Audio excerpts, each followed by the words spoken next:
Then this one depend on the stride on it. That's what we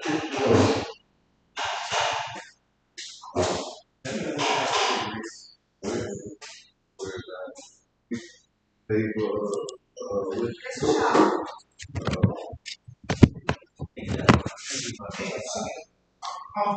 All right, gentlemen, we are.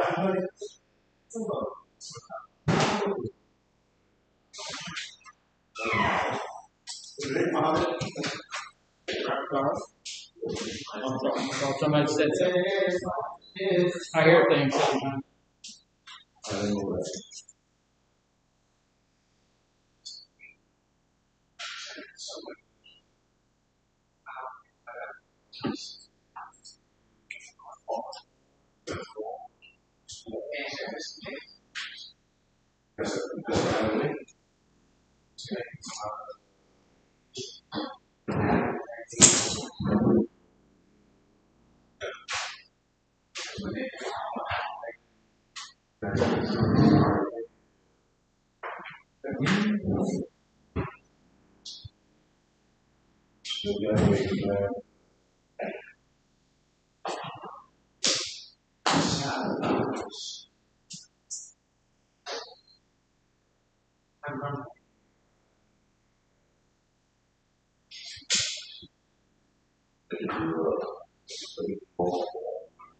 That's what I was thinking.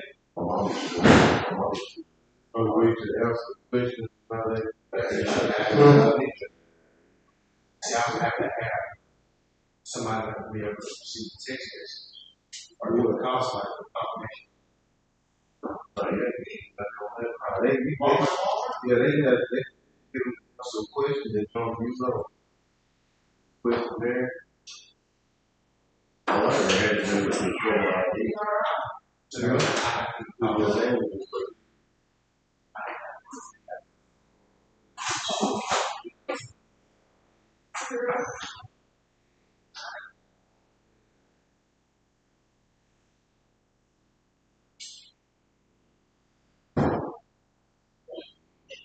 But my parents were that's a grandma. So all that. See, August 1. That's right. Thank you.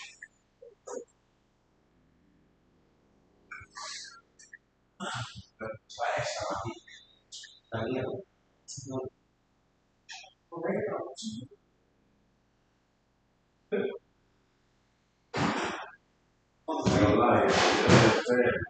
That's why I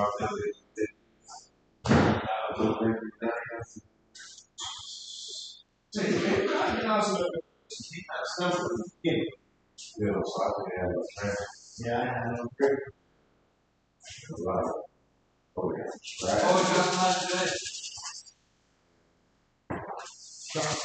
What are we talking about today? Motions in recovery. I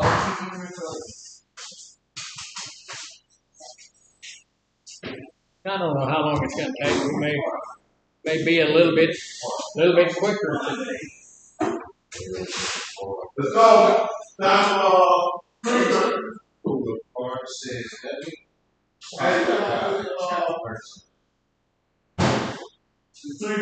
about 4 weeks on. Yeah. You're going to be coming last night.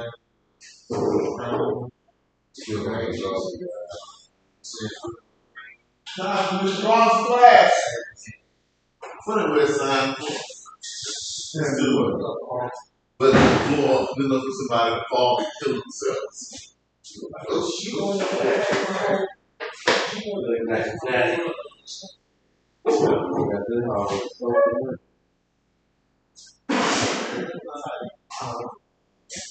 Oh man, I ran. Me inside the race. That's what I'm serious. I think that's all me. Like I said, I ran.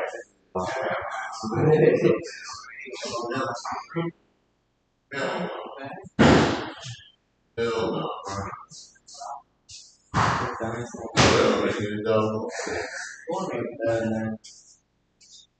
Oh, yeah.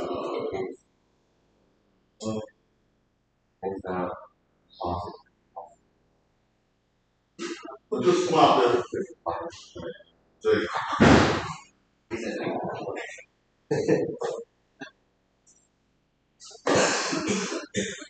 have overtime next. What are purchase stuff? Yeah. Yeah, it's they're about $20. Oh, never. There was 175. Yeah, these 175. Purchase stuff. Rest of the account, girls. If you ain't doing that, okay, lines is kids. So, now, it's far out here. Maybe that's true. Is the guy's version of this sandwich? Guys, so they make you know. Okay, boys and girls. Hamilton. But what's the difference? Right. There's no difference. At least I'm dead. Good morning. We still have, and ladies, I want to apologize to you over there. I know that we're late on your clock over there, but we go by the clock that we have here, and I'm suspecting that maybe the batteries are getting a little dysphoric, not wanting to work too well. So we may be replacing that.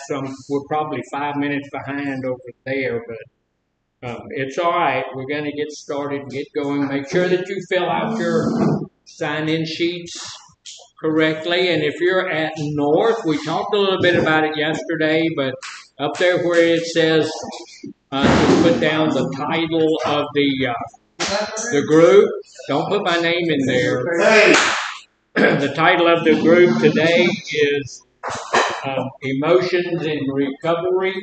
So if you want to put that in there, that'll work.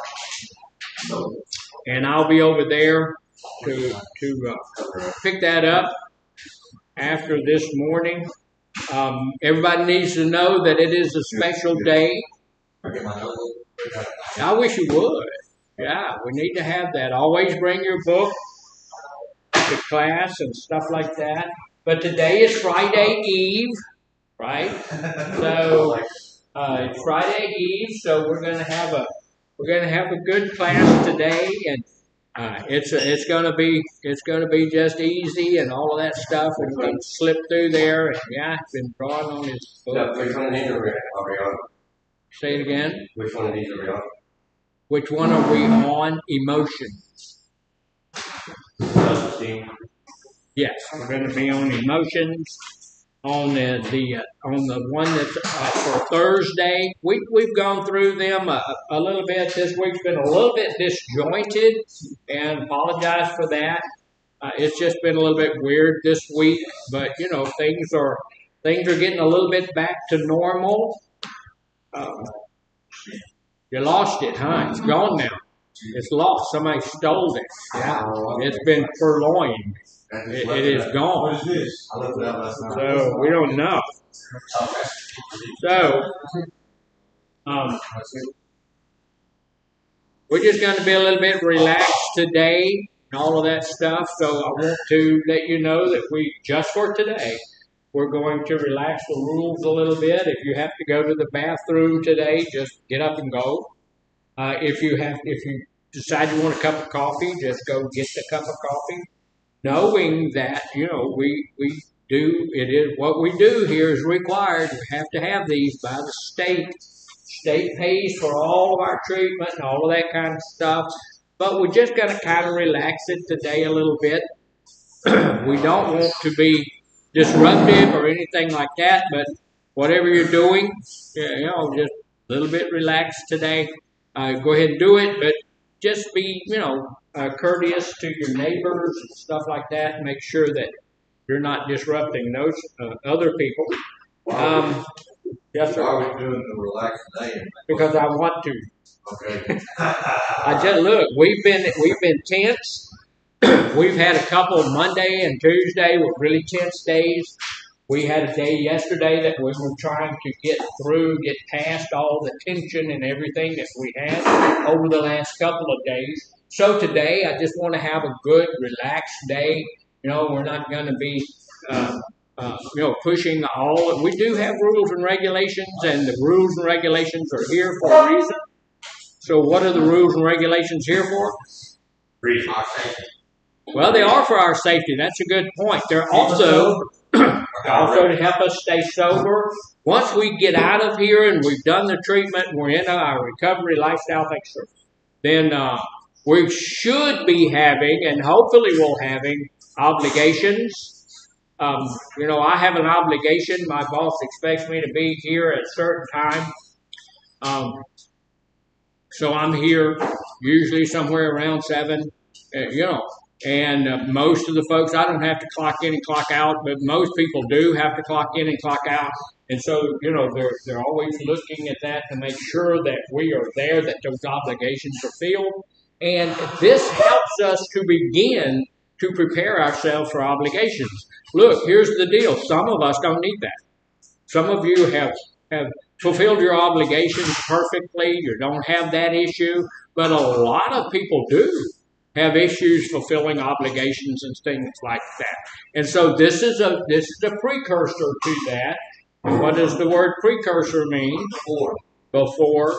This helps us to get going. So here's the deal. If you can't ever make it to group on time, is there anybody that we know of? Yeah. There's a lot of people, I don't care what you do, they're never going to make it to group on time. And they're always going to get up and walk out of group. They're going to do all of that stuff. They're always going to need a cup of coffee 5 minutes after group starts, instead of 5 minutes before. They're always going to do that. And if they do that here, that's going to translate into there. And so, if I'm looking at somebody that's in here and they can never make it to group, what, and this is an emotional thing. So if does anybody here have the issue where you have that thing where you're always late? Anybody? You're just always late? Yeah, you've been late a little bit. Yeah, some people we have that are what's that about? What do you think? Why are people always late? Uncomfortable. They're uncomfortable, you said? Yeah, they could be. That's a good point. I hadn't thought of that. They don't care. They don't care. That's another point. Bad time management. That's another good point. All of those things are true. But I'm an anger therapist, anger resolution therapist, and I do an anger class on the outside. And being late all the time is one of the things that manifests itself as anger. If you're angry, if you're an angry person, then you're going to be late for just about everything. Why would that be true? I'm angry about something. I may not even know that I have that issue, but coming late is me making you pay for making me angry. So, yes, sir. Maybe you're angry about what you have to go to attend to. Maybe you're angry about that. Maybe you're angry about that. That's usually not the case, but maybe it is. But most of the time what we find is that people are angry with their spouses. They're angry at their children. They're angry at society. They're just angry about something. They have that low level of anger that's with them all the time. So how they push back, how they get back at other people is not being on time. Because when you're not on time, it's problematic to everybody. It may not be all that problematic to you, but there's somebody there waiting on you. Your employer is waiting on you. The person that you have an appointment with is waiting on you, and all of that kind of stuff. I don't wait on people a lot. If you want to come to work for me, and I want you to meet me at 7 o'clock in the morning, and if you don't make it the first time, I'll wait for you 10, 15 minutes, and then if you call and say, well, I'm running a little bit late, my dog had puppies, and whatever, I'll be there at 7:30. Okay, I've had to rearrange my whole day, but I'll meet you at 7:30, and at 7:40 they're not there. Then I'm going to go on and do what I need to do for the day, and you've missed that. But I do understand that could be latent anger, and that's part of our emotional training, and we just need to know that about ourselves. It's good for me to know myself. if I wind up being late every time, then I need to know that I may need to investigate something in my own self. Why am I angry at society as a whole? And it may not be that. It may be that you have a crappy car. Right? It could be that. It could be. I have one lady that years ago she worked for me and she was late every day. And finally, I took her to the office and talked to her about it. And she had some nasty children, and she was trying to take care of those kids, and she didn't have anybody that. So it wasn't really about anger with her; it was about nasty children. Yeah. So it's not necessarily that all the time, but sometimes it's that. So we need to take a look. So this is our week. We have our books. Does anybody not have a book? I don't have a book. You don't have a book? Okay. If you'll go right in that office right there, tell that lady in that office you don't have a book. Yeah. And Dr. Garner said you need to have a book before you can come to group and be successful in group. So we on emotional health today. We've gone over denial, avoidance, insight, and acceptance. And then yesterday we talked a little bit about action. Today we're on page 21. And today we're going to talk a little bit about self-esteem and healing.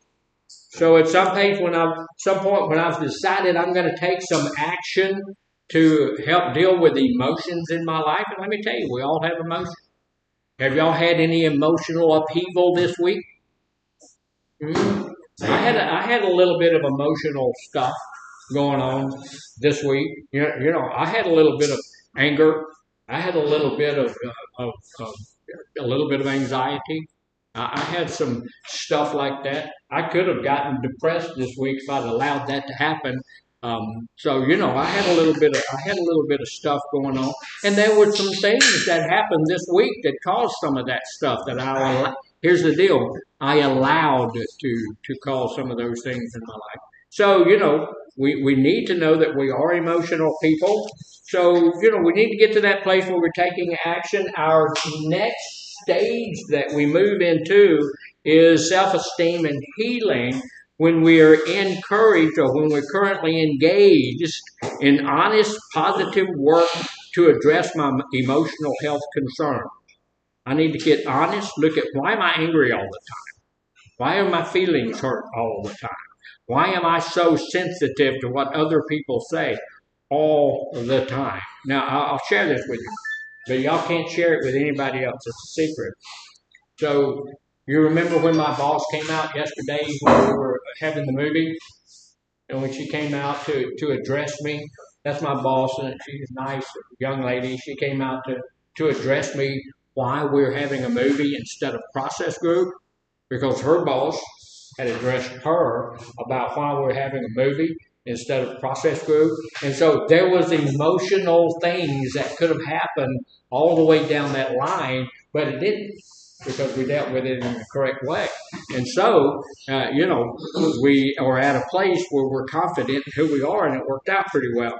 So we addressed some of those issues, including in-depth sessions on an individual level with therapy or counseling professionals. Sometimes we need to go see a professional, right?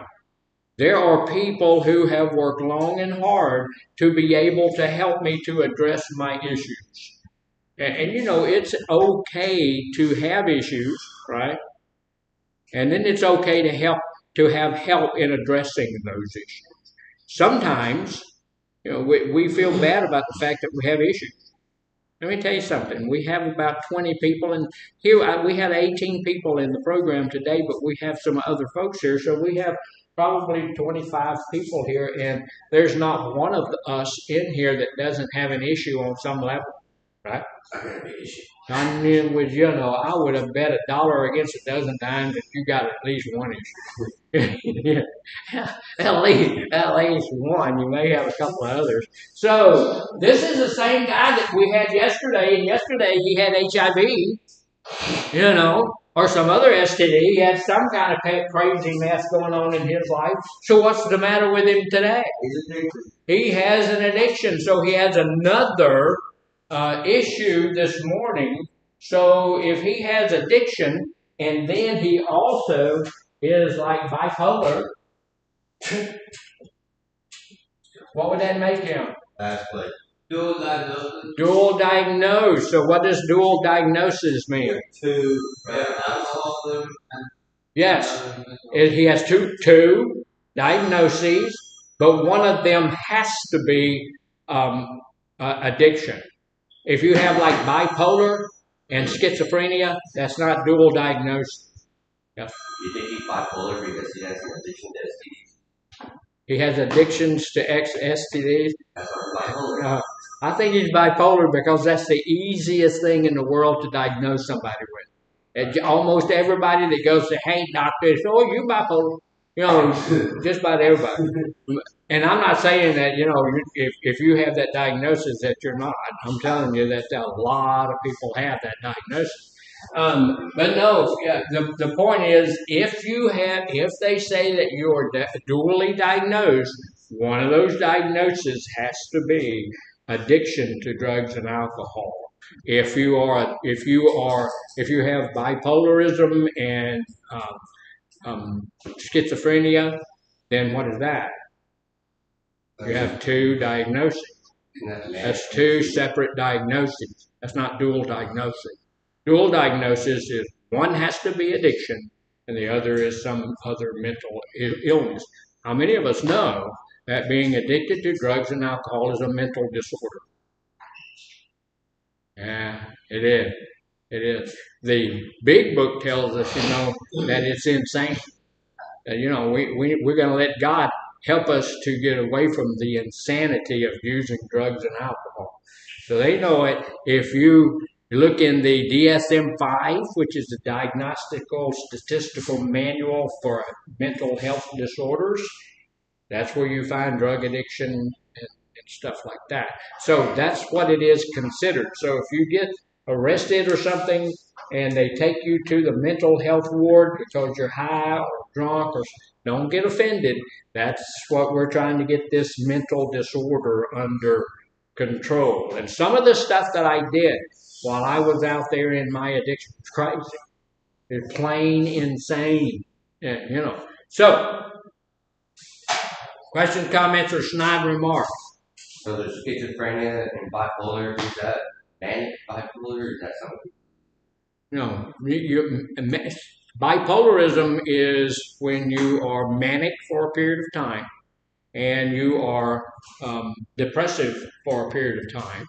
So manic for a period of time means that you are up here, you're going crazy, you are selling the house, you're going to the boat over in Lake Charles and you're spending every bit of your money and you're doing all sorts of crazy stuff and you're buying a boat, a car, and a new house and all of that stuff. You're just manic all the time and you're running and you're crazy, and that lasts for 3 to 4 months.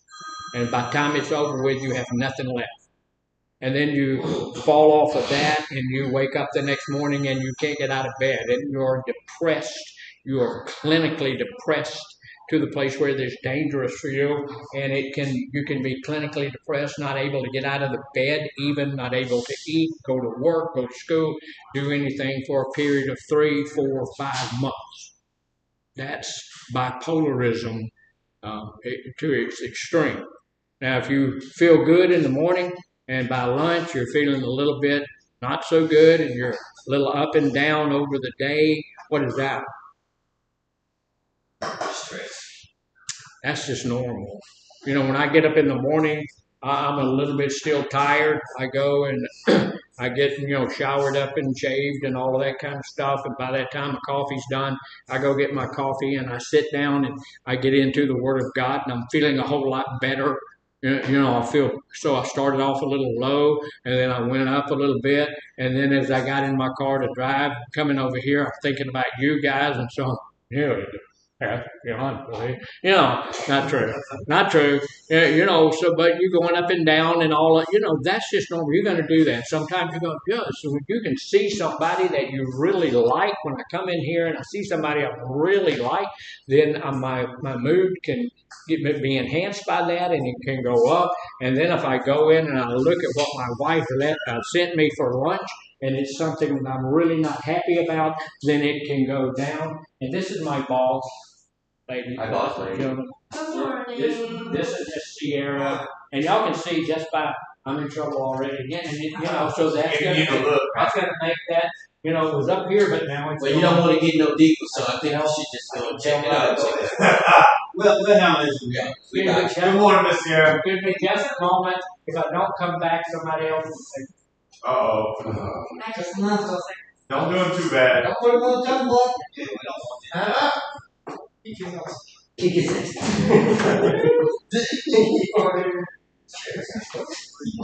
Anyway. Yeah.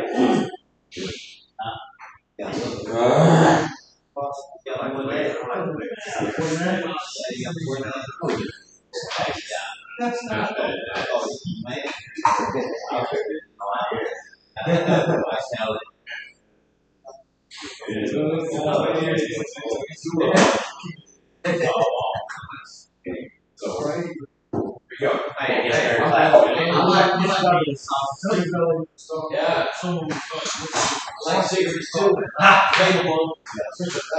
I'll say you back. Hey. One hand Speed it out. All righty. I have been.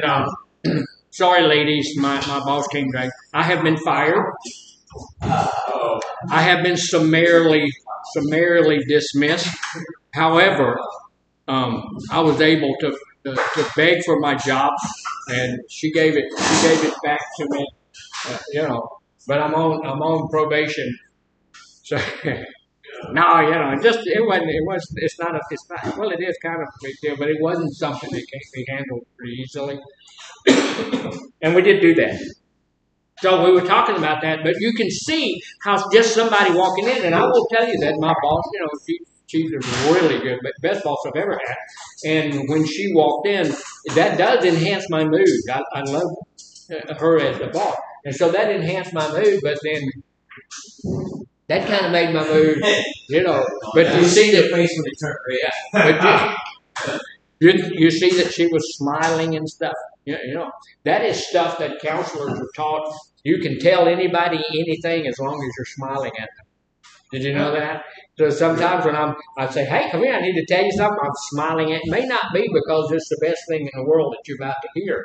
Because as a counselor, I know that I'm going to be able to help you with your, go through that. A little bit of sugar helps the medicine Body language go down. Body language goes a long way. So anyway, and I keep telling her, and I'll let you know too, that I'm not crying, but my eyes seem they water here at this facility, and worse than anything in her office. And she has a little thing in her office that's always shooting out some smelly good stuff, and that smelly good stuff does me some dirt, and it may be on her clothing or something because I was. But anyway, that's what, and a lot of that unfortunately sometimes people get diagnosed as bipolar because sometimes during the day, they feel good, and other times during the day they don't feel as well, and it goes up and down like that. And that's not bipolarism at all. But sometimes we get diagnosed as that because that's really easy to say, okay, yeah, you must be bipolar because in the morning you feel, but bipolarism, you're it's over months. At the very least, you're going to be manic for weeks, and then depressive for weeks, and it's not just this. That's just normal. When I look in my wife sends my lunch in a little black thing that we got from Cheddar's. When you go to Cheddar's, they give you a way too small little thing so that you can take your stuff home in. We have collected probably 18 of those things. And so when I come, I got my food comes up here in those. And when I open that thing, according to what it is, I opened it up yesterday. Guess what was in there? Chicken. My wife loves chicken, and she eats so much chicken that if she goes to a farm, the chickens all try to hide, and they're all sweating, and all this kind of stuff because they, and I can eat chicken. I'm not going to starve to death. I'll eat chicken. If that's what you have, I'll eat that, but it's not my favorite. So when I'm opening that thing up, My mood, which was up here, it's time to eat. I get excited about food because I'm diabetic and I love to eat and all that stuff. So I open it up and my mood goes, get a little bit depressive because here's the deal, chicken. Well, so, today I snuck a look this morning. I don't have chicken. I have pork roast. Hey, a little bit, a little bit like that.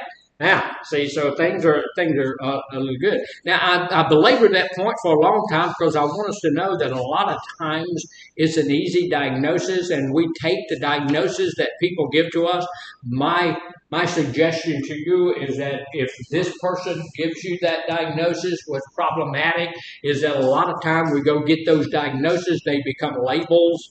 We use those labels to give ourselves an okay to either be whatever somebody is telling us we are. And because what we do, we say, what's my diagnosis? I am this. I'm not that. You are not your diagnosis. You're a person that has a disease. So you're not your diagnosis. So if I get a diagnosis from my PCP, which I'd love, I have a doctor and she can tell me all sorts of stuff. But if she gives me something that is not germane to my issue at that point in time, I want her to send me to a specialist, right? I have a deal that I have a heart issue. I have four stents, and my doctor, my PCP, is a general practitioner, and she has no idea about what's going on with the human heart. So when I had these issues, she said, "Well, I'm going to send you to a specialist." Was that the right thing to do? Absolutely. I don't want to know what she wants, what her idea is about my heart. I want to see somebody that's what he does. And so when I go in and the doctor tells me, the doctor who's a GP who got their medical license in the islands, okay, that's fine, but you're a GP, and they say, well, I think you're bipolar. I'm going to say you need to send me to a psychiatrist or a psychologist. I want a specialist to tell me that I'm bipolar. I want a specialist to tell me that I have anxiety. I want a specialist to tell me that I'm depressive. I want somebody who studied that to tell me all of that. I don't want my PCP giving me a diagnosis of being schizophrenic. I don't want that. I want you send me to somebody that knows what they're talking about first, right? That's where I'm going to. And look, who's in control of my medical attention? I am. I am. And you are in charge of you. You know how you feel better than anybody else. So when you go in there and you sit down, just because that person has a white coat and a stethoscope, then that doesn't mean they know more about you than you know about you. Right? So you can tell them how you feel and let them tell you that. And if you need a specialist, you let them know that. So we're going to look at, and we've been on that for a long time, but we're going to look at some of the stuff that's going on. This guy could be bipolar. We don't know. He probably does have that diagnosis because, like I said, 90% of the people, they come in and we get diagnosis. Just about everybody says yes. Yes, bipolar. Just about everybody. It probably somewhere 90%. So most of us have that, and I'm not saying that that's not a real diagnosis, but it's so prevalent that look, here's the deal. If do feet stink? Yeah. Yeah. Does everybody's feet stink? No. No. I was at home years near this. I was probably 14, and one of my best friends came over, and we were watching television, and we're laying down in front of the thing and on Mom's rug, and so we both kicked off our shoes, and we're laying there watching the movie. And my mom came in and said, "Hi, y'all. Something stinks. There must be a dead rat or something." And my buddy said, "Nah, that's just my feet. They smell like that." I'm thinking, look, if you wash them things, they won't smell quite like that. But anyway, not everybody's feet smells like. Not everybody smells like a dead rat.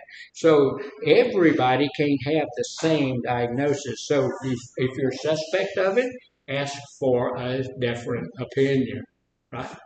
Especially if it's a specialty. Now, here's addiction is a very powerful way. And this, look, again, let me tell you this before we get started on this. This is not meaning that this is what everybody's doing. It's what I did. It doesn't mean that it's what everybody did. But, you may have other issues. But addiction is a very powerful way to numb the deep emotions and unresolved issues that lie beneath the surface that we have all the time. When somebody's angry all the time, I know some of you haven't been here through our anger class. We're going to do anger maybe tomorrow. But what is the one thing, what is the one emotion that drives men who have anger issues? Just for men. What's that one thing that drives men? Because here's the deal. We know that anger is a secondary emotion. So what is the primary emotion that drives anger for men? Pride. No. Fear. Who? Fear. Fear. And see, guys will say that because why? We don't want that. We big, mean, we are who we are, we're confident, all of that kind of stuff, so we ain't scared of nothing, when in actuality we're scared of most things. So that's, if you're an angry person, you're not an angry person, does that mean you have no fear? No, you still have fear, but you deal with it on a different level. You can handle it, in a different way. So how about with the ladies? What's the driver for their anger? Men. He said men. He said. That, what does tell you? He ain't been listening in class at all. So what is the driver for women? Anybody remember? It's fear. It's just like men, but it's a little bit. It's more focused. Men is just generalized fear. We have a fear. Sometimes we can't explain what the fear is. Ladies, it's almost always fear of abandonment. They feel like, that they're going to be abandoned, and so they respond to life with anger. And I will tell you this, I've had both men and women in my anger classes. Women can be a lot more angry than men. So, and I can say that in safety because I'm all the way across town. You ladies can't touch me. So here you go. So here's the deal. While it may seem like a solution in the moment to use some type of drug or some type of alcohol or something like that to push down my emotions, which is one of the things that I was doing anytime I had an emotion that wanted to pop up its ugly, nasty head, vodka would take care of it in just a moment. Every time that I had a little fear, every time that I had a little depression, anxiety, anything like that, my use of my drug would take care of that immediately. And that was one of the hardest things to do because when I stopped using vodka, I suddenly didn't have my coping skill anymore. And I didn't know what to do because all of this fear and all of the anger and all of that stuff suddenly that I had pushed down and damped down with the use of alcohol had come back alive and had presented itself in just angrily forceful and was out there. And I had to deal with it. And so it took me a while to get to the place where I could deal with it. What do you think the one thing that I started doing when I first got into my recovery that helped me to get my emotions back under control? What do you think I did first? I thought about them. AA groups. I was in AA, still in AA. I thought about them all the time because they were there. They would not let you not think about them. They were on top of your head and all of that kind of stuff. But I had a guy that was in the military with me looked me in the eye and said, you need to go do something. I said, what the heck do you mean? Why? He said, you need to do something. I don't care what it is, but something. He said, you need to get your heart rate up. What? So he's talking about exercise. And so I started exercising, which put my heart rate up, which when your heart rate gets up, it dumps dopamine into your bloodstream, and suddenly you get a nice little high, which is legal and moral and okay for you to get. God put that in you, and suddenly I was better. And I became a bit addicted to working out. So today, when I take my lunch, going to be eating my lunch while I'm in front of my computer getting a note done, and then I'm going to go and I'm going to work out. So I'm going to take, I have an hour, I'm going to go work out probably for 45 minutes, and then I'll come back. Today is chest day, and I know that y'all can, you can look at me and tell that I'm an advanced. Now, see, I'm going to have to go out and work out a little bit harder because y'all giggled. It hurt my feeling. My feelings hurt, So, anyway, addiction becomes a harmful coping mechanism like it was for me. It masked feelings like pain, fear, sadness, shame. And the pain we're feeling we're talking about feeling here is not if I whopped you upside the head. It's emotional pain. And we need to know that emotional pain is about 10 times worse than physical pain. Physical pain, I can sit down, hold on, take an aspirin, and I'll be okay after a while. Emotional pain causes a deep, deep, deep emotional scar that doesn't necessarily go away when I slack off. Doesn't necessarily stop when I do something. The only way to stop it is to use or do something that's going to help that alleviate just a bit. So that old adage, sticks and stones may break my bones, but words will never hurt me. Y'all heard that? That's a lie straight from the pit of hell. Because those words will hurt you more than anything. Have anybody here ever been punched? I can believe it. I can believe it. Don't doubt it. Yeah, but people, we've been punched, we've been slapped, we've been knocked around, all that. That hurts like crap. I do, I have been slapped with an open hand on the face. Man, punch me in my eye. Punch me in the stomach. Don't slap me. That hurts worse than anything. I see those guys who do that slapping thing. I'm going to shoot you. Don't do that. Don't come up here to slap me. That's horrible. That hurts. But I will tell you this, 20 minutes later, it may still be warm, but it's over with. But I've had some people tell me some stuff, and that's what my boss told me this morning. I want to tell off on her a little bit. I said, well, why do you feel like you need to tell me that? She said, well, I didn't want to hurt your feelings. I want to make sure, because she knows that I'm just tender and hearted and all that kind of stuff. So, but words can hurt you. So we need to know that. So, sadness, shame, without truly addressing them. And that's the deal we talk about in anger all the time. We can vent anger. Is that a good plan? We'll talk a little bit about it maybe tomorrow. I don't know if that's what, I'll pray about it and think about it before we do a group. So maybe we'll do anger tomorrow, but venting is not a good plan because we're not dealing with the issue. We're just venting it. So we have to do it. That numbing effect keeps us stuck, avoiding the very serious emotions that need your attention for healing and growth. If my feelings are hurt all the time, what do I need to do? Process it? Probably it works. Yeah, sometimes that works. I need to deal with it. I need to find out why my feelings hurt all the time and deal with it. Look, is it natural to get your feelings hurt? Yes, you guys, y'all hurt my feelings. Sometimes, not all the time, not every day. And my feelings are not hurt all the time. If my feelings hurt all the time, I would go back to my office and pray about it, think about it, and try to figure out why on earth why do I care that much? Why does that bother me that much? And I had somebody in this group help me a whole lot with that one day because they told me why that bothered me.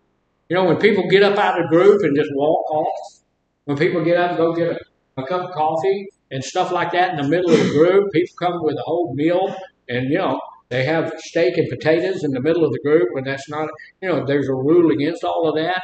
And I was expressing how, that kind of made me feel bad and all of that kind of stuff. And somebody back in the back said, you know what? And I said, I wish you'd tell me. He said, you don't feel like you're in control.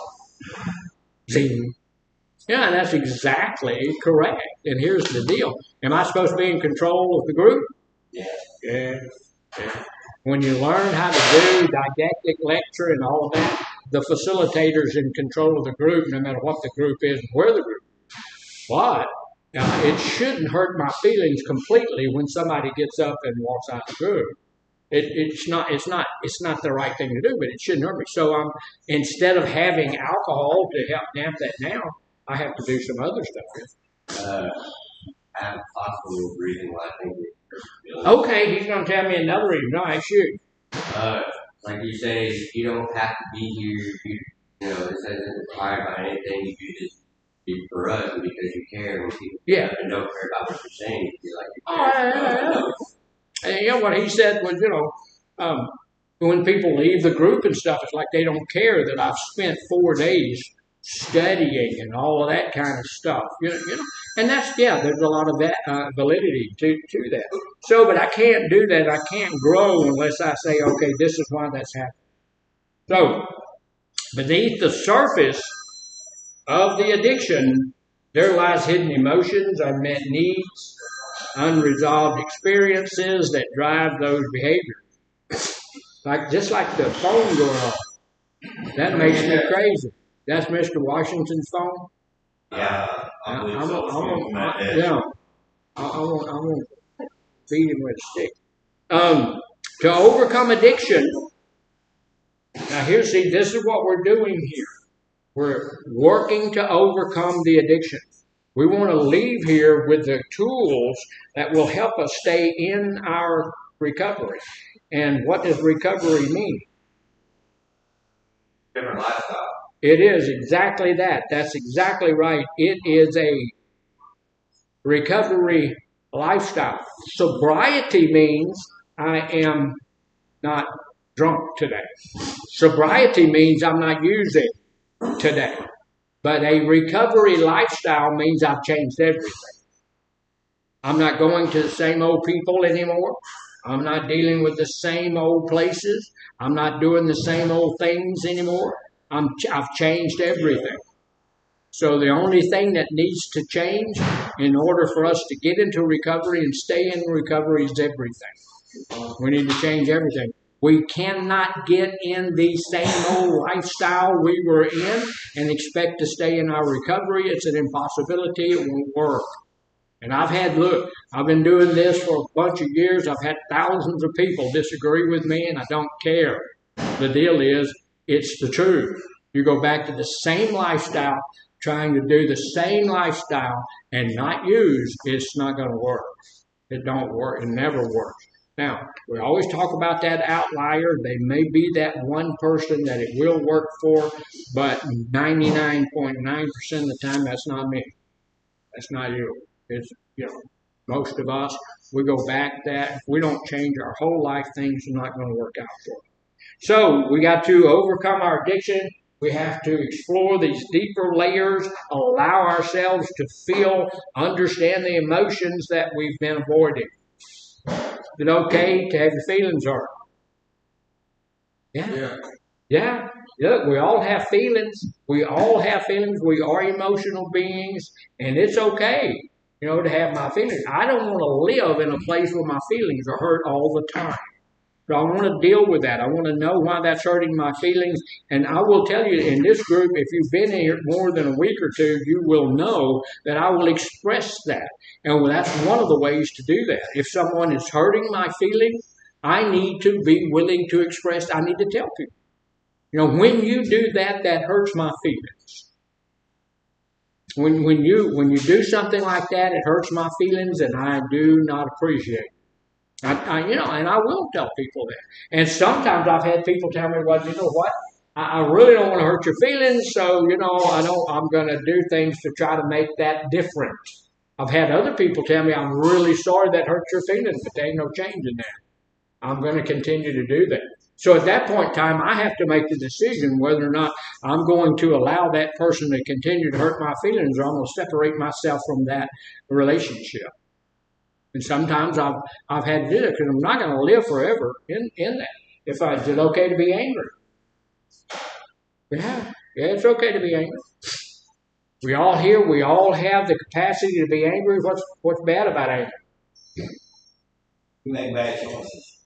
We can. We can make bad choices. We do bad things. And, that's not okay. We can hurt people. we can hurt ourselves, and so that's not okay. So we may have to deal with whatever the root of my anger is. So we have to address those hidden parts of ourselves, break free from the cycle of addiction, build stronger foundations that is going to give us a chance of lasting change. That's what we need, lasting change. Because look, staying sober for a few months is not lasting change. We need to be sober. We need to be straight for the rest of our life.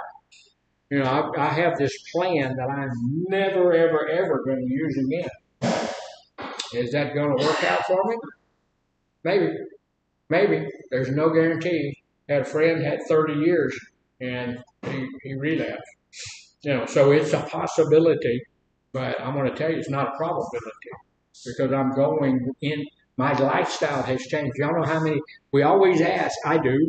How many of your friends, or how many you still have using friends, and that's on your assessment, right? How many of you have using friends still? And the question is, why do we have using friends? Why do you still have using friends? Their blood. Their blood. I understand that. So why do you still have using friends? Okay, that's good. Why do you have using friends? Well, you know what? In my addiction, that's all I surround myself with. So Yeah. I can't. Yeah. That's right. That's the only kind of people I hung out with, and all of that kind of stuff.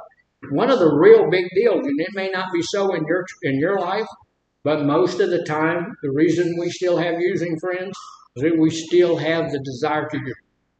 There are people there that we know I can go back and use with. When I get around that person, I'm going to, and we never intend it. It's never at the top of our brains. It's never up here. We never say to ourselves, I'm going to go to Bubba's house and I'm going to use. But when we get to Bubba's house, somewhere deep inside of us, our limbic system is saying, what you need is right there.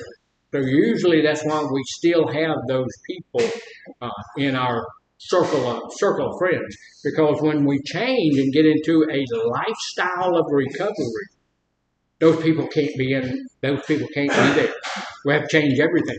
If we're in a real lifestyle of recovery, those people won't be in that life. Yes. It's funny that you brought that up. Because this morning I went to the doctor, and beside the van, I seen somebody that I'm really close to. So the guy's a killer, true to life killer. That's all he ever done. That's all he ever done. And I actually thought to myself, can I really not be friends with this person no more? I mean, is that even possible for me? Because we are close like that. Yeah. And I promise you, I was thinking about that. Like, man, do I really need to erase the number? Can I really not talk to him again? Yeah. Is that logical? Or is that,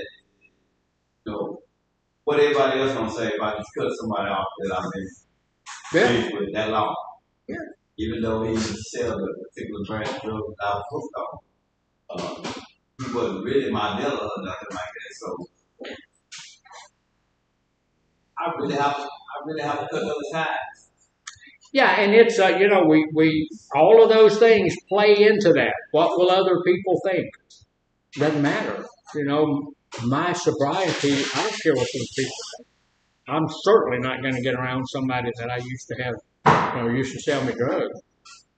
So, in my experience, I would say maybe lay that particular relationship aside, not 100% throw it out completely, but lay it aside for a period of time until you get stronger. He said, don't just throw those people away. Just kind of lay them aside for just a moment until you get strong enough. How long does it take you to get strong enough? You never do. Never, ever, never, never, ever, never, never, ever. I am going to, next time I go back to Mississippi, I had a friend of mine named Charlie Webb. I've spoken about him in this group. He's in law enforcement over in Mississippi. And I haven't met with him in 30 years. We fought together. We back up. We were greasers, and somehow or another we both wound up in a country school. And those hay seeds out there want to beat us up because we had our hair slicked back and wore the jackets and rode a little motorcycle. But we'd back up back to back and we'd fight until they'd get us, And we used and we did everything together. And when I left Mississippi, I got rid of him and said never going back. But I'm going to go back to see him when I go back to Mississippi this summer, probably in April or May. So it's been probably 30 years, 35. Y'all think that's long enough? Yeah. I think. You know what's right. It depends on him. It depends on No, he's totally clean now. He's not using anything. Yeah. I think you should. Yeah. I want to go see him, but I'm going to tell you the only reason I'm going to go see him because we have a misconception going on here. It's not about the time. It's not about whether or not that person is using. It's about that person. When you see them, when you hear their voice, it's going to make you want to use. Your limbic system is going to get excited about that. Yeah, and that total recall. It's going to come back on you.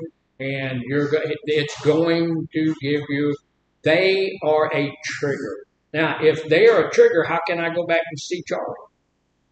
Bring a support. Bring someone with you. Well, I probably will have a support, but I was talking to my brother. Y'all know he and I have been having, we haven't been back together in a long time, but he and I were going to meet. And we're going to go out to eat and stuff. This time we're going to spend a couple of 2 or 3 hours together, which is a big deal. But I was talking to him, and I happened to mention Charlie. I said, well, I wonder what's happened to old Charlie Webb. He's doing, I wonder how he's doing. He said, he's doing fine. I said, well, that's a good thing. He said, yeah, 2 years ago he died. I said, okay, all right. He said, yeah, he's buried over there at Glen Dawn. So he's dead. So, I may go by and look at his grave site, but, he's not going to be able to affect me anymore because he's not going to be, he's not going to be there to talk to me.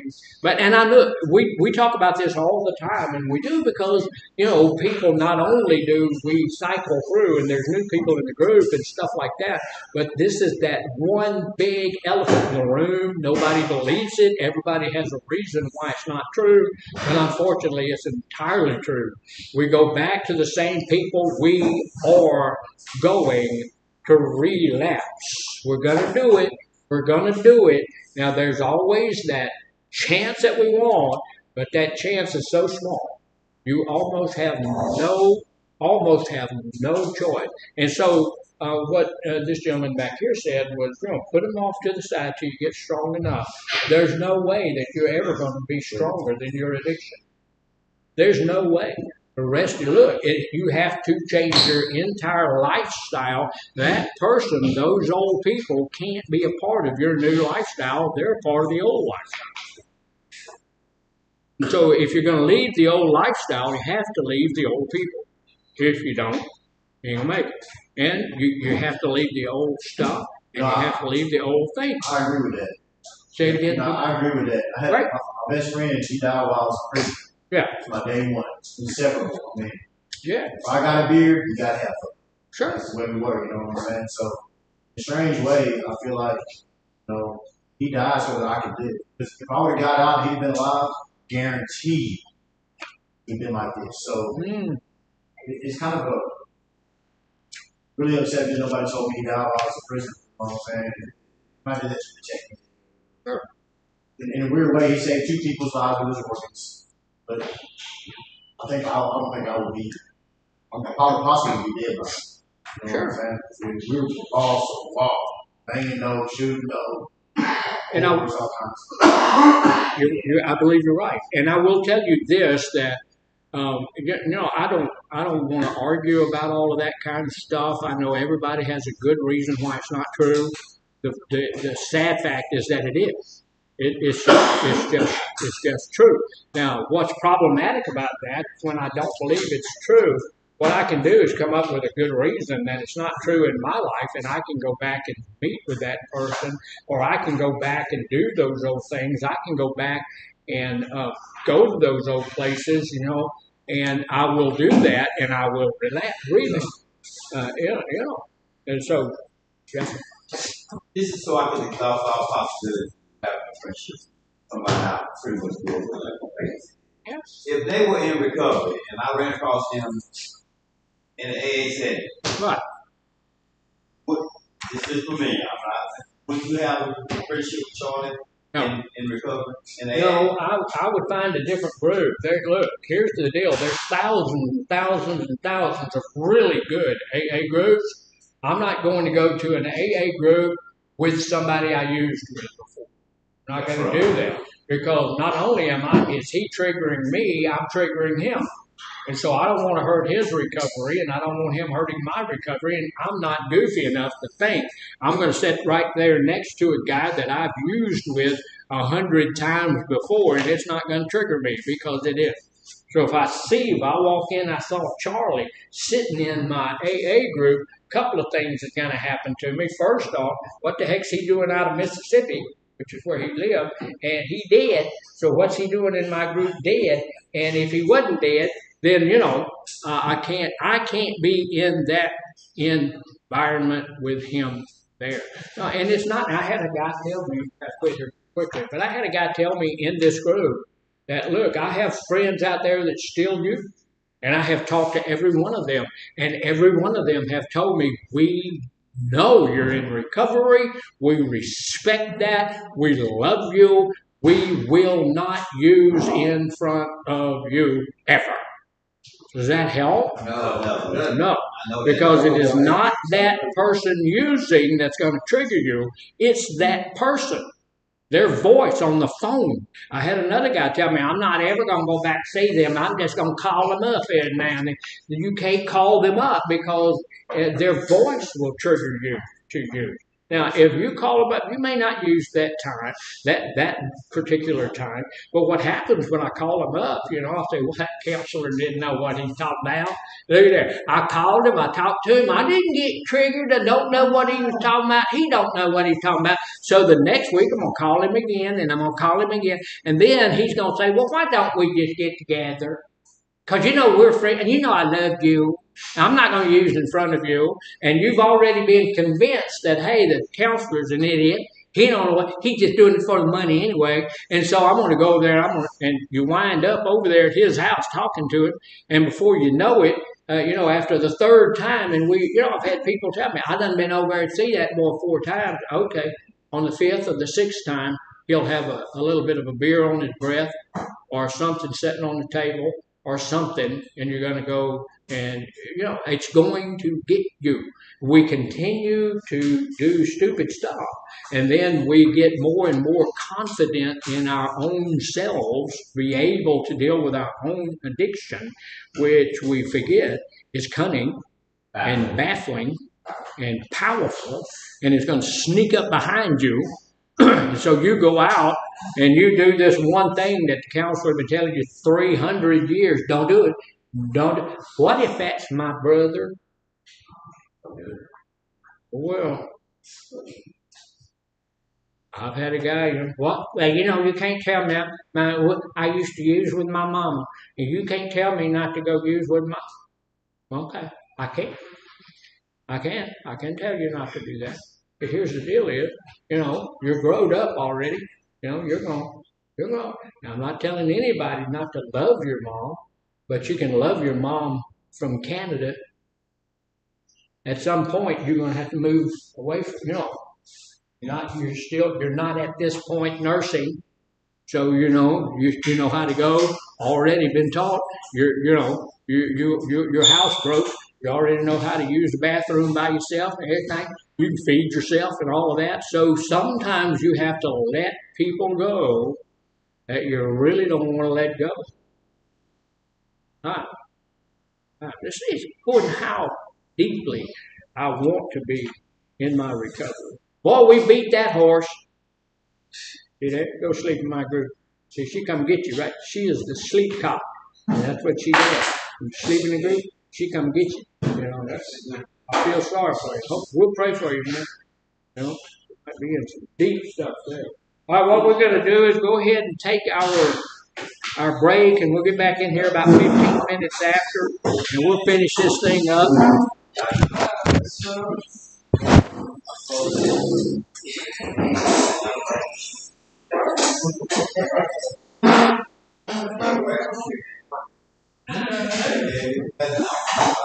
What's up there, Roland?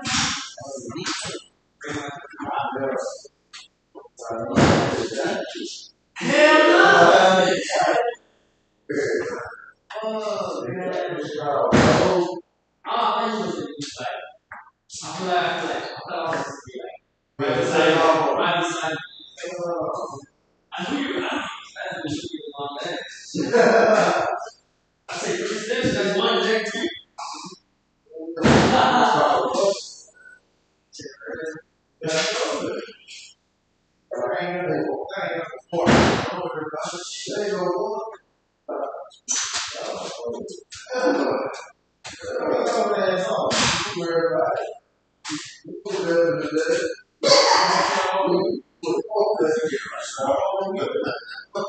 All 80 calories.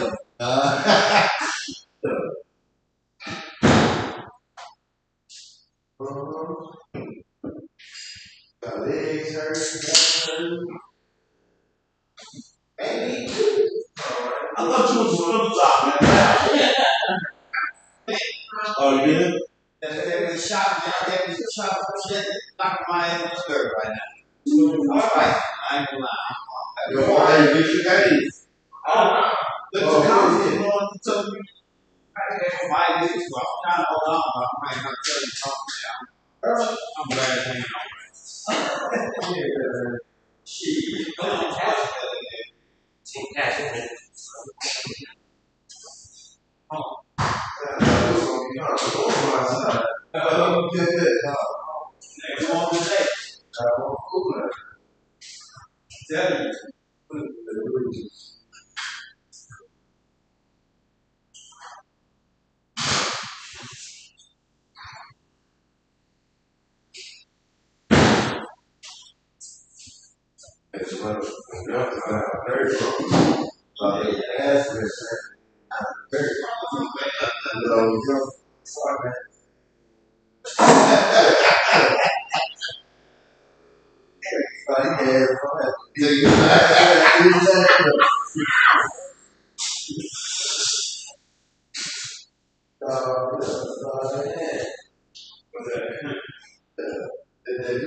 See, but I ain't supposed to tell you. You look like a track, huh?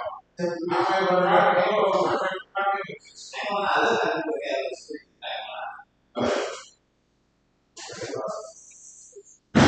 oh, hey. The secret, remember there's the chip thing yesterday? Oh, that's it? Yeah. She said, I like it. But we did it. Hey, yo. You were saying you were racing. Huh? You were racing? So, I was doing like,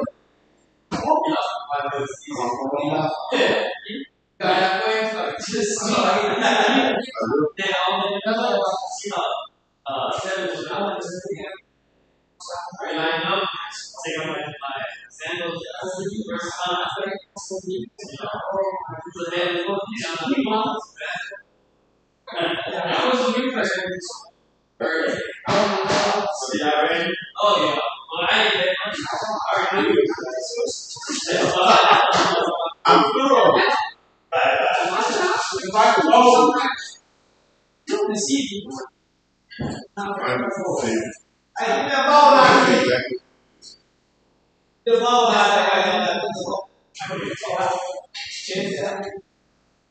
Yeah, that's it. Yeah, all of it. Yeah. Number one.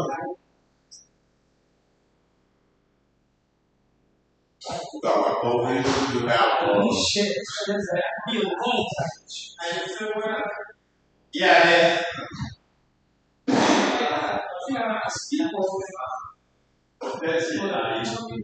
Like my wife likes to rate my race. It used to be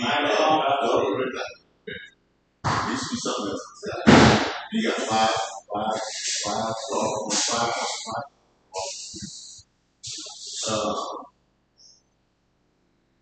You have Chase. Yes, yeah. That's all kind of funny. I think the place follows that name. I will follow.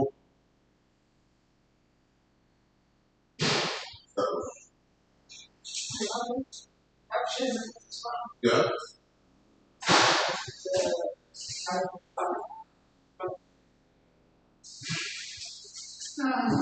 Okay.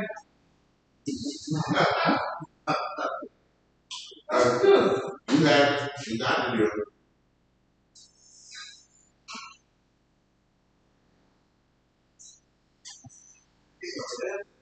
If somebody learns to think with cousins, got to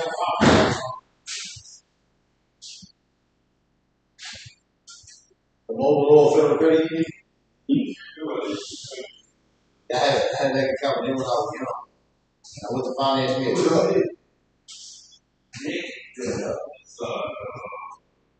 The truck I really couldn't afford.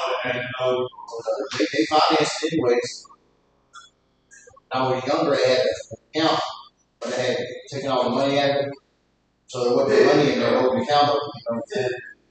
So it was just, it wasn't suspended, it was just like no bans. Or when they called the dealership, the bank told them, hey, you just they go to see more. But they do realize that no one's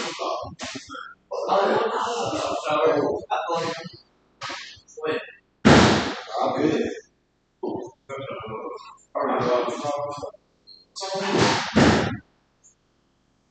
Now, what is the significant thing you want to do? Want to continue? Let's down. Those are two names. Understand how wide. Damn. Okay, man. What? You can put the pop and make it that bad. You gotta cut it out. Well, alcohol. Go put it. I'll just take it out. I'll take it over. Yeah, I already did. That's what we're doing.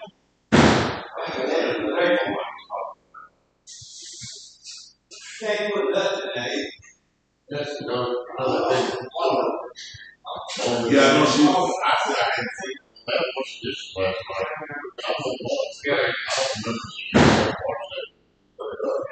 Because I checked the dishwasher.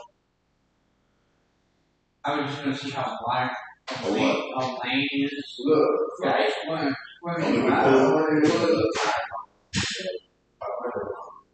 I feel good. Huh? All I just smoke it out. I feel good. You know the wrong thing. I said, 8.2. 8.2 feet. We're back in 2.5 meters each line. Equates to 8.2 feet. That one's finished. I'm out. What's how many goes? 0.5 meters. I see it. So now you let me know. Trying to talk that Okay. I'm going to full with 3 lanes. So you want to know which one? How much is 3.5 meters and what? Nice. How much is 25 meters?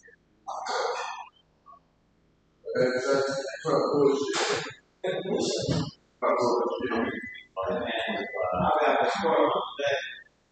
The squirrel on that. So,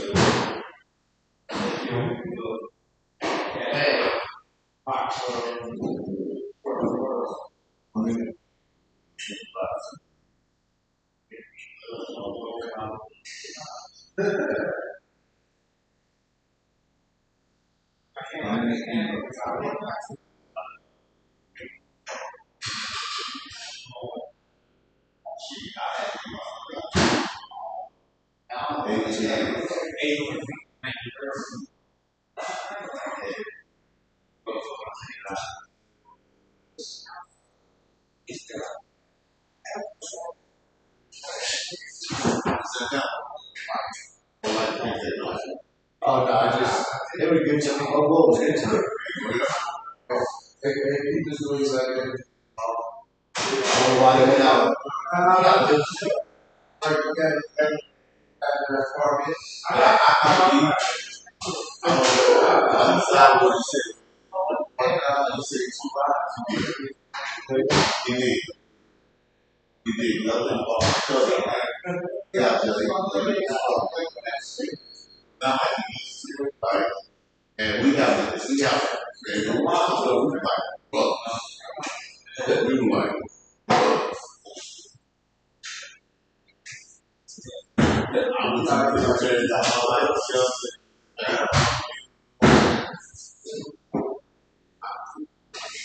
I don't think I would tell you what you do to give you caught up. Before they pick on you, or get you that little box with big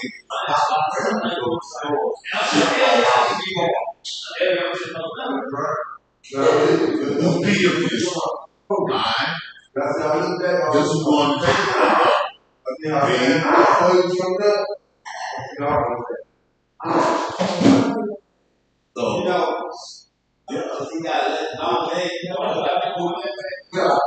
so, yeah, he got let all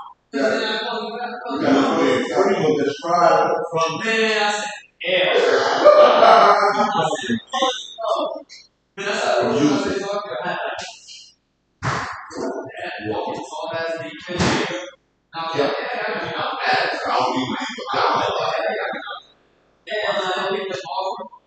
From there, I said, yeah. You work in a story. What's the dude that is looking for? Yeah, the uniform. Yeah. The uniform, yeah. The uniform. Without don't see.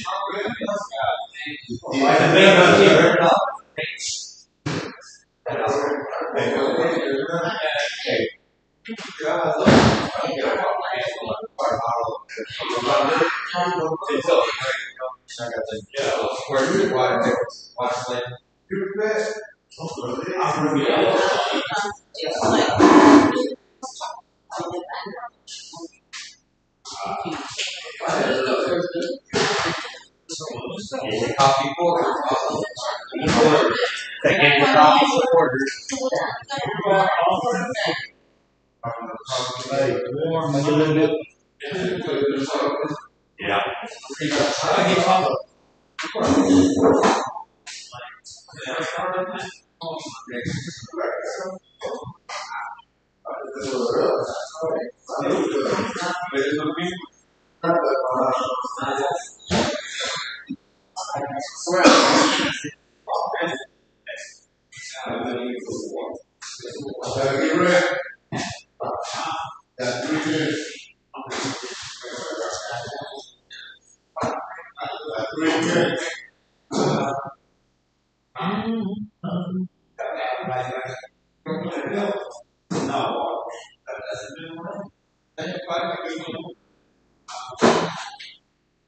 Got 3 minutes. 3 minutes to get out the line. 3 minutes. 3 minutes.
Y'all got 1 minute.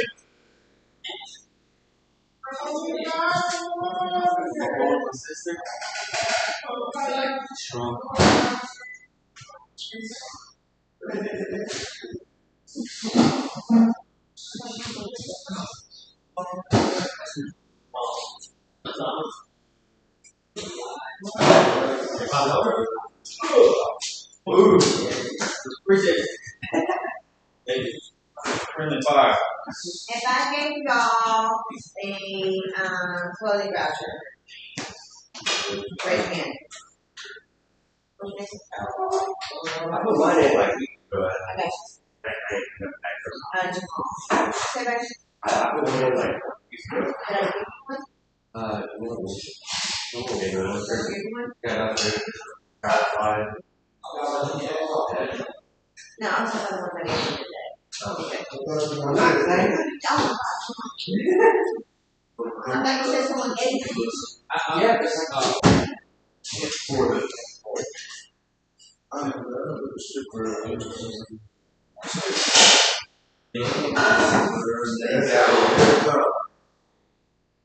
love with the strip. man down. But first I had this tip. I see on the tip. She on the tip. She is love with the strip. From the first I had this tip. How do you get it?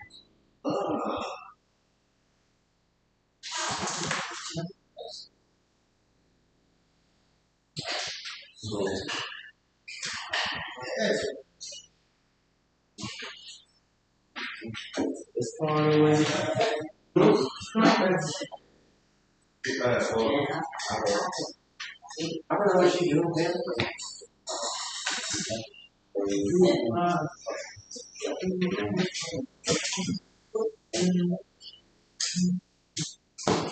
Righty then. And we're back. Let's go. Let's get started. We are back.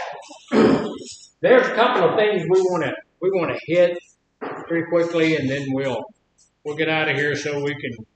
I'm not sure who's coming today at 11, but you know those things on the schedule say 11, but it doesn't mean 11. It means 11:10 or 11:15. When they get here. Well, no, because they get here. But we have to take a quick break, you know. Look at that, it's working now, but I'm back in groove, so I'll holler at you after a while. Thank you, ma'am.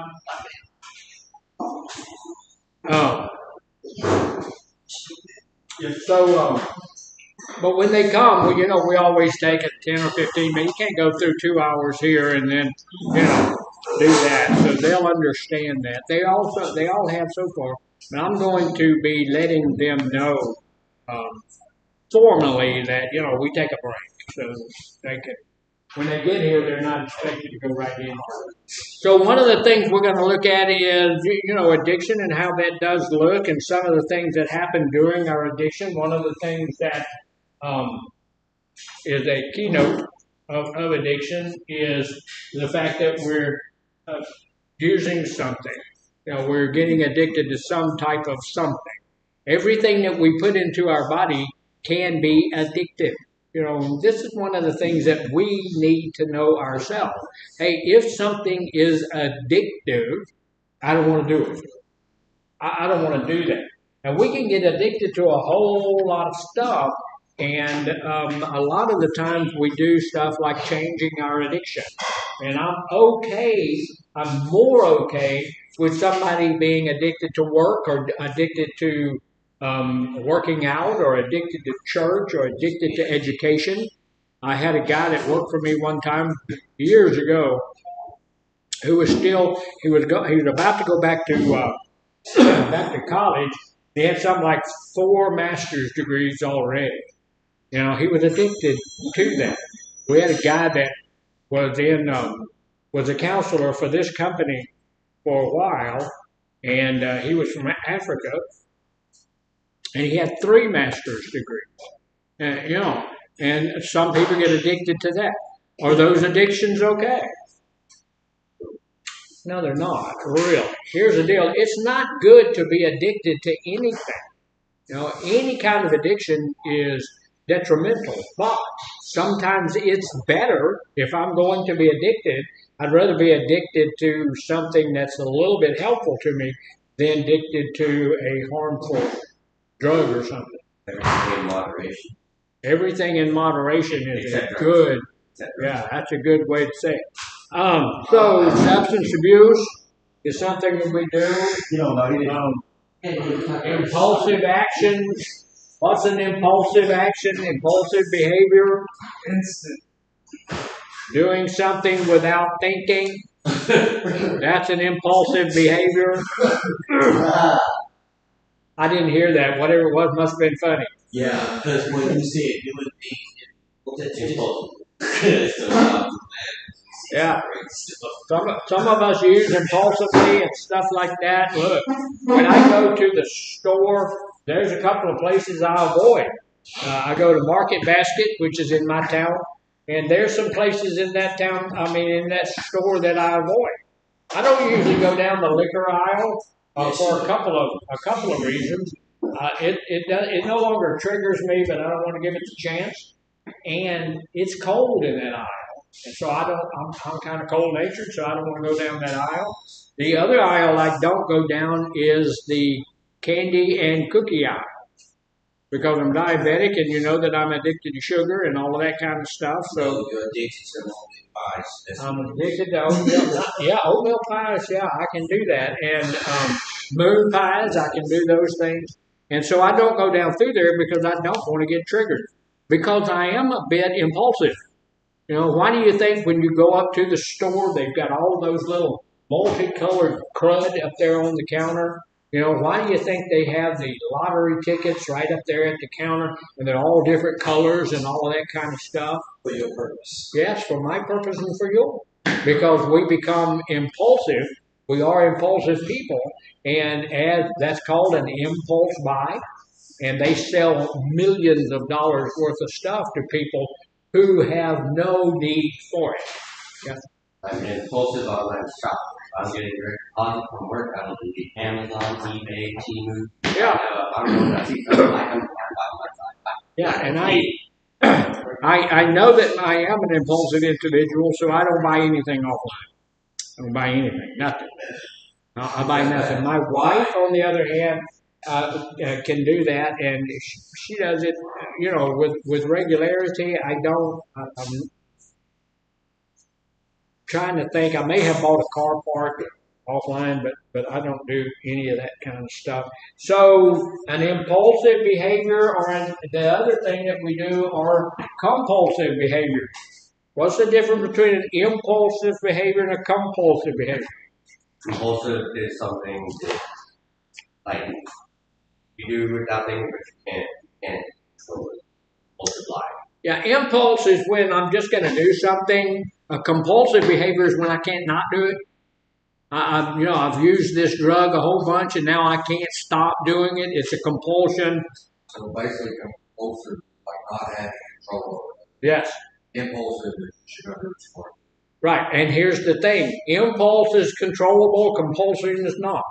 I can control an impulse, although most people know that I'm not going to control it. It's an impulse. I want to do it, so I'm going to do it.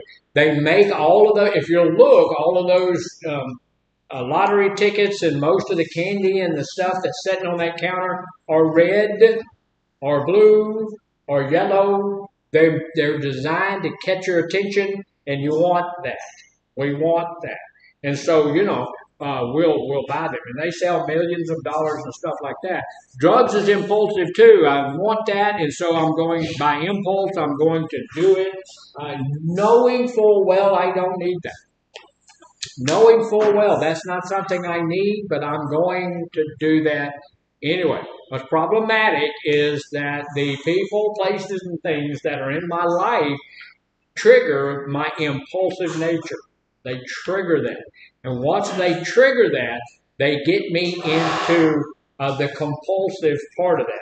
Who knows what a ritual is? You just know everything today. What's a ritual? No, I just have an idea. Yeah, what's a ritual? Ritual is something you do routine. Something you do routinely. That's it. That's a good thing. It's also something that you don't have to think about. Right? It's like compulsion. It's something I can't not do, but it's also something that is part of my ritual. Here's the thing about ritual. First off, that's how you spell it. But what happens is I get into a ritual. This is what I do. So all of us in the morning, when you put your pants on, you put them on the same leg you put in this morning. It is the same one you put in yesterday. And almost always, I'll have somebody say, that's not true for me. I put my different. I had a guy in one of the groups in here say, I put both of my legs in at one time. Okay, you're a circus trick. But, look, most of us, the great majority of us, put in the same pants leg. We put the same leg in our pants every morning when I put my clothing upon my body. I put my right leg in first. Right sock on first. I put my right sock on. I do all the same things the same way. Why do I do that way? It's a ritual. It's a ritual. It's what I do. It's what I do every morning of my life. I get up, I go to the bathroom, I go turn the coffee on, I go get dressed. I put my pants on the same way, my socks, my shirts, everything. I put my arm in first, and all of that. And we all do that because that's the ritual that we have set up to live our lives by. Unfortunately, that ritual can morph over into all sorts of stuff like the use of drugs. Here's why it's important for us to stay away from old people, places, and things, because my ritual is something that I do even without having to think about. I don't have to think about putting my pants on. I don't have to stop in the morning and say, okay, now, I have my pants in my hand. Which leg should I put in first? Left leg? Right leg? Should I try to jump up in the air and get both legs in at once? What should I do? I don't even have to think about it. My right leg goes up to go into those pants. And it happens the same way every day. So when I see that person that I've used drugs with in the past, even though it was 35 years ago, that ritual takes over. My ritual says, this is what you will all do. You're going to use drugs with this guy because that's what you've always done. You're going to use drugs with this girl because that's what you've always done. So our ritual takes over, and we begin to do what we do without thinking about what we do. We don't have to think about it. It's a ritual, so we do it. We just do it. So that's why it's important not to go back to the same old people, places, and things, because it activates our ritual. Once that ritual gets activated, guess what? It's harder than heck to stop it. Try changing your ritual in the morning. Can you do it? Yeah. Yeah, you can. You get up in the morning and you change your ritual. You put your left leg in your pants. You do everything different than what you did the day before. What are you going to do on the next day? And change it up again. If you think about it, you really get really hard about it, you think about it, you may be able to change it up again. But look, on the third or the fourth day, you're going to go back to your ritual. It's what you've done your whole life. So you're going to go right back to that ritual. You're not going to think about it. You're going to do what you do. So when we get out, we may be able to go over there and deal with that person. And once we deal with that person, our confidence level is going to come up. We're going to feel better about being in our recovery. We know we got it done. The counselor was an idiot. We know we can do it. And then after the second or the third or the fourth time, our ritual will take over and we'll begin to use it. That's unfortunate because there are people in our lives, and that's why we go people, places, and things, because it's harder to get rid of the people in your life than it is the places, and it's harder to get rid of the places than it is the people. I mean, than it is the things. So, but it's almost a guarantee that if we go back to old people, places, and things, we are going to relapse. Let me share this with you real quickly, and we'll move on. Every time I teach that, there are people in the class I know that disagree with that because some of them are not shy. They're back there. But we didn't pull this out of the air. This is after years and years and years of seeing it happen, knowing what happened. You can't just you got at some point we got to let Bubba go because Bubba is not going to be good for our recovery. So we have these impulsive behaviors, these compulsive behaviors that are happening. We're going to do stuff. It's an impulsive behavior. And somebody says, hey, you know what? Instead of going to work today, let's go to the beach. Okay, more fun at the beach. And okay, that impulsive behavior takes us to the beach. When we get to the beach, they're going to have a cooler. That cooler is going to be full of something we shouldn't be fooling with. And that compulsion takes over. And before you know it, we're back to using. And here's some of the things that one big thing that happens when we start getting toward that place of becoming addicted is that we start to withdraw ourselves from relationships. Because I will tell you, most of the time, now I'm the same as you are. I had a whole bunch of friends when I was using, and all they wanted to do was use with me. When it came time for me to stop using, and I stopped using, guess how long those friends lasted? 5 minutes. I tried I wanted to go back to old people, places, and things because they were my friends. That was my place to be, and that's what I used to like to do. But those friends, and when they found out that I was not going to use again, they didn't want to be around me. They loved me, but they loved me when I was using. What do bowlers do? They bowl. What does bakers do? They bake. Some bowlers may bake, but they do. Here's the thing. What do druggies do? They drinkers drink. And so if you hang out with bakers long enough, you're going to figure out how to bake a cake. If you hang out with bowlers, somebody there is going to teach you how to bowl. So if you hang out with people using, you will use.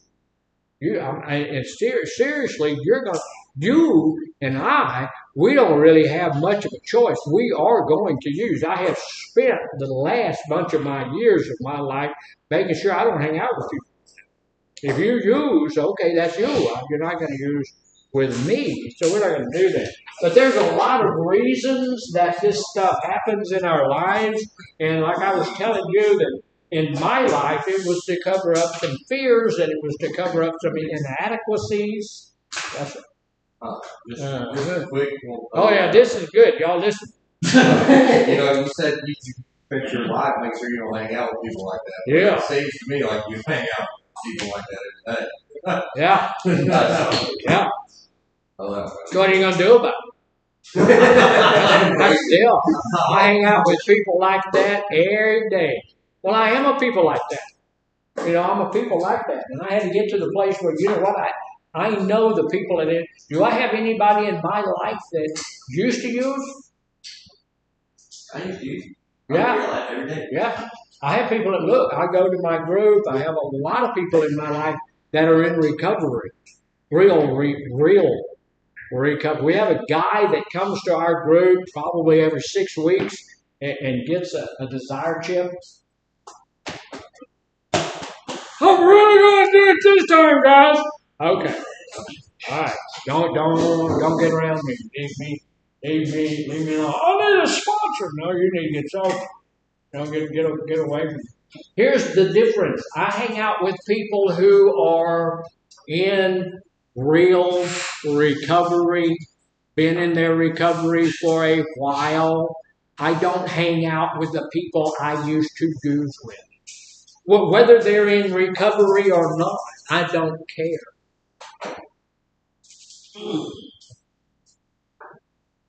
Something going down in the middle of the road. Okay. Yeah, can we get back to yeah. Can we get back down? Yeah. That's not gonna help us. That's not gonna help me. Yeah. I'll show you. But I'm not going to hang out with somebody that I have used with before. You know, that's the difference. I'm hanging out with people who are in their recovery, but they're not going to trigger me because they're in their recovery. I'm in my recovery. They're not going to trigger me. But if I'm hanging out with somebody, I'm in my recovery, they're in their recovery, but we used to be in the bars together, and we used to do all of this kind of stuff together. We've done all kind of drugs and alcohol, and we've been in, jail and all that stuff together. That is going to trigger me, because that's the one I used to use with. So we have to make sure that whoever we're hanging out with is not the ones. We have to change people, places, and things. Look, I'm going to tell you what. Drug abuse is so stinking prevalent now, it has hit nearly every family in the United States. I think that it is a plot from Russia and China and all them people. They brought it over. A lot of the fentanyl comes from China. A lot of that stuff, it comes from Russia and places like that. And what they're trying to do, if they can get us all where we're all addicted and we're all high and all of that stuff, they can come in and take you over anytime they want to. But we won't. We're not going to be able. If you're high, you ain't able to stop anything. So I was told. Oh. When I was over at Avenue A, Miss Gloria was one of the ones who told us about fentanyl, hard fentanyl. And is it really elephant tranquilizer? Well, fentanyl was developed to be a large animal tranquilizer. Yeah, so I'm supposing you tranquilize an elephant with it if that's what you got to tranquilize. But it's also been used to tranquilize horses and things like that. So in smaller doses, I'm sure. Fentanyl, just a little bit of it will crowfise you. So I was just kind of wondering how to go from there to us using it. Yeah. Well, because we will experimented with it, drop them on people. Everything, look, anything that will make us high, we're going to use it.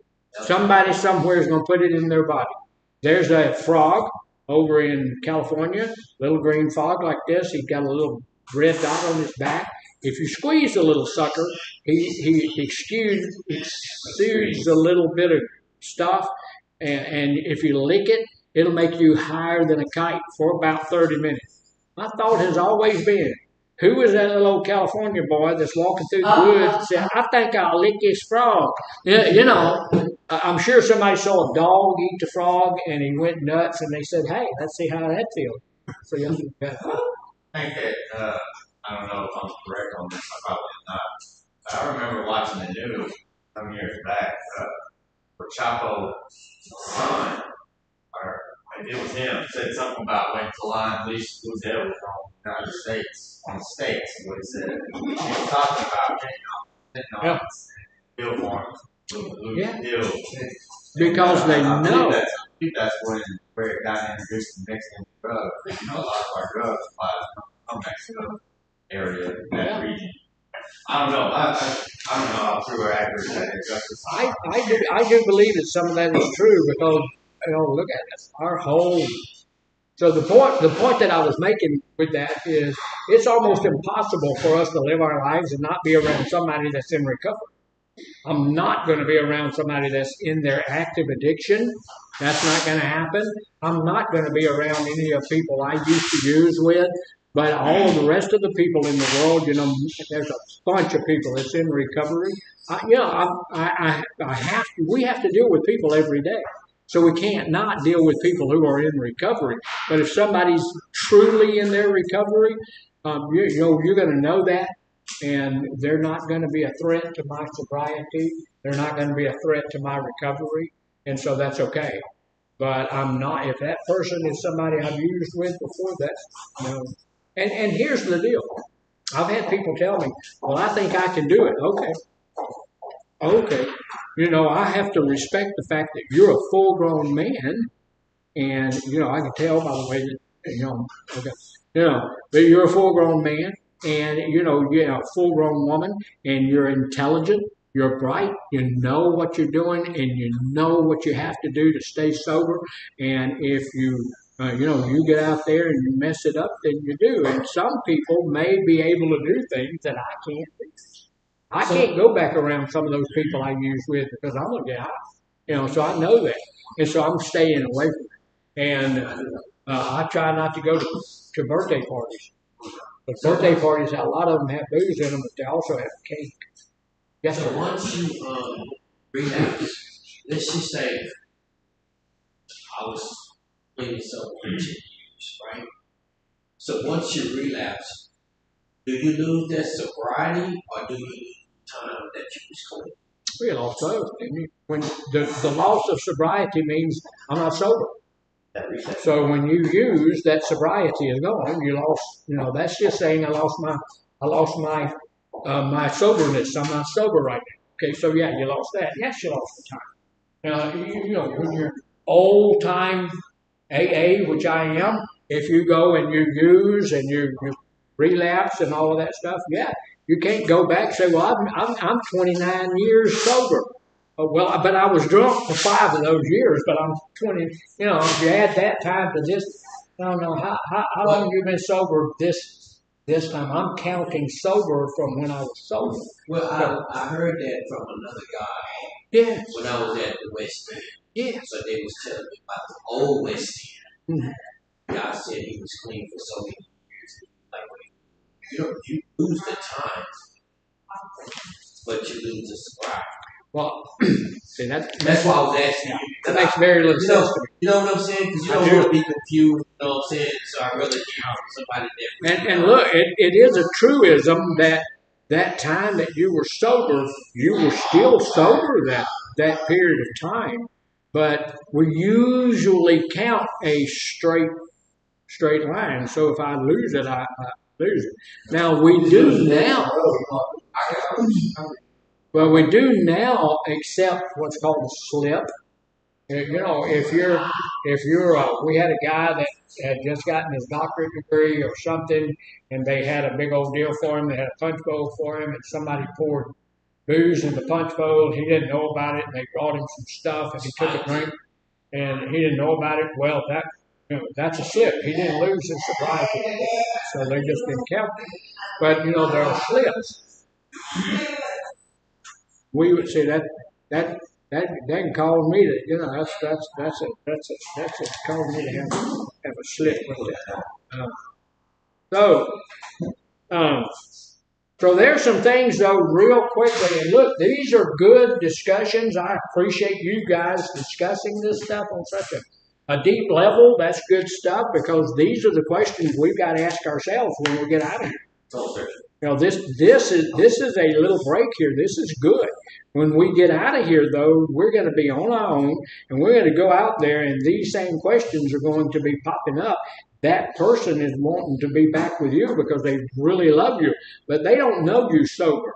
They don't like you sober. They've never seen you sober. They want you to be back where you were when they had fun with you, when you were on methamphetamines, and when you were like the terrible, horrible, miserable, terrible, nasty, ugly movie we watched yesterday.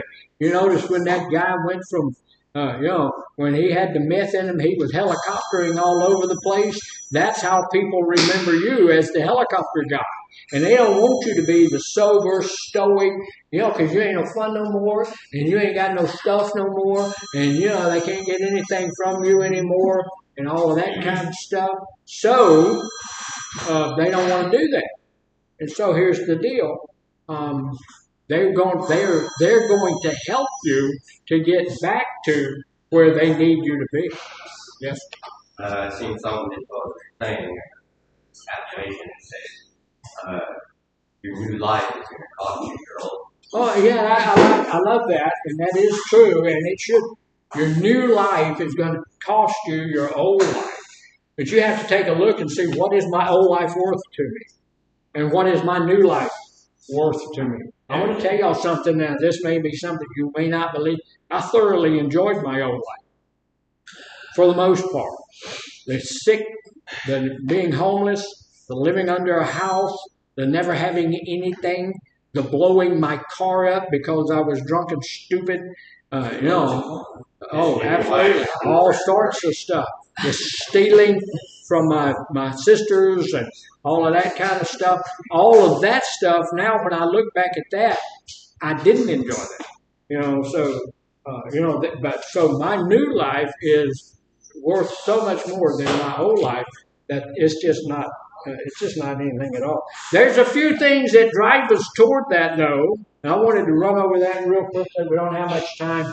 But there are some things I need to take a look. Why is it that I have, why is it that I want to change my reality? Because when I'm using mood-altering drugs, it's to change my reality. I don't like my reality. Something is not there. I had so many people tell me, well, I just want to get high. That may be true for some people, but 90% of the time that's not true. I have something I am working to get away from. It's called escapism, and there's something I'm trying to escape from. So some of these things down here below the surface of that addiction, people look at us as just addicts. But there's almost always something that's driving my addiction. One of the things could be is trauma. I don't know how many of you, I have suffered some trauma in my life. I have the scars to show for it. Unresolved experiences of abuse when you're a kid. I got some abuse going on when I was a kid, neglect or other painful events. I've got some scars on me from the Army. This wrinkle right here, that's not a wrinkle, that's a scar. You was born with that. Stop just No. See, that's a scar that I got from being knocked off of a British armored vehicle. We had a British armored vehicle out in front of our headquarters. I got knocked off that thing, and this scar came from landing on a rock when I got knocked off the top of that stuff. But that's hard stuff, and got knocked down. I was on guard duty and got knocked down some stairs, broke my ankle. Didn't break it, had a hairline fracture in it. That's why I had a guy here one day say, well, I broke my ankle. No, you didn't. Yeah, no, it's not. You probably shouldn't have been in there because that should be the problem. Well, I will tell you, the military is a dangerous place. We've had 240 people already in this little war we're in right now injured, and 8 of them killed. So going to the military, you don't go in there to lay on a pillow all day. It's a dangerous place to be. Fell down. I didn't fell down. I never fell down. I was knocked down by the butt of a rifle. Oh, you was knocked down. Yeah. What hit you? So, butt of a rifle. Somebody hit you on Yeah. purpose? Yeah, they don't forget. Yeah. So, fear is another big thing that leads us to addiction. Anxiety, concerns about safety. Sometimes when I tell you guys something, I see the looks that y'all have for me. I sometimes have fear for my safety. Oh. And that's why we hired Mr. Washington. Sadness. That's all we got here. We have some sadness. Sometimes feelings of disappointment, experiencing loneliness. Nobody loves me, everybody hates me. I might as well go eat worms or use or stuff like that. Being overwhelmed with life. Feeling stressed, overburdened, unable to cope with the demands. I can remember when I was unable to cope with stuff. Frustration, feeling powerless or unable to achieve your goals. Shame, guilt, embarrassment, feeling inadequate, unworthy. Grief, deep sorrow, and unprocessed loss. I had a guy that had 8 DWIs in one of my classes. Just about every year he got a DWI, and he told me because his wife died on that day, He said, she died in my arms. Well, what a great way to honor her every year by going out and getting a DWI and getting drunk and driving around in town.